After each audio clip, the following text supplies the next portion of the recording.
अस्सलामुअलैकुम वरहमतुल्लाहि वबरकातुहू। जी, ये है बहरिया टाउन का तलवार चौक।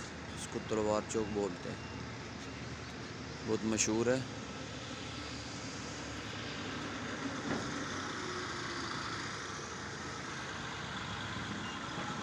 जो तलवारें बनी हुई हैं,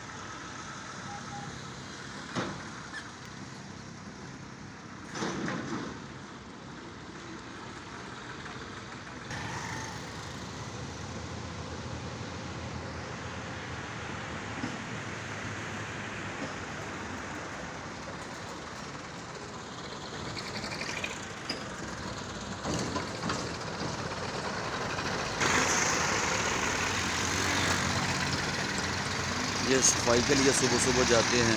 पूरे बहरिया में ना काफ़ी जा रहे हैं। ये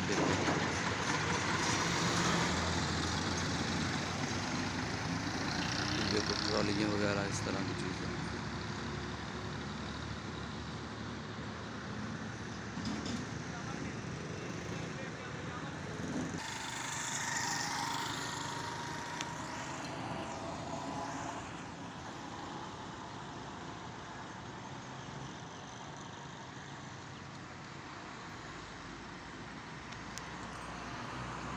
ये इन बहरियों में गाड़ी खड़ी हुई है इधर।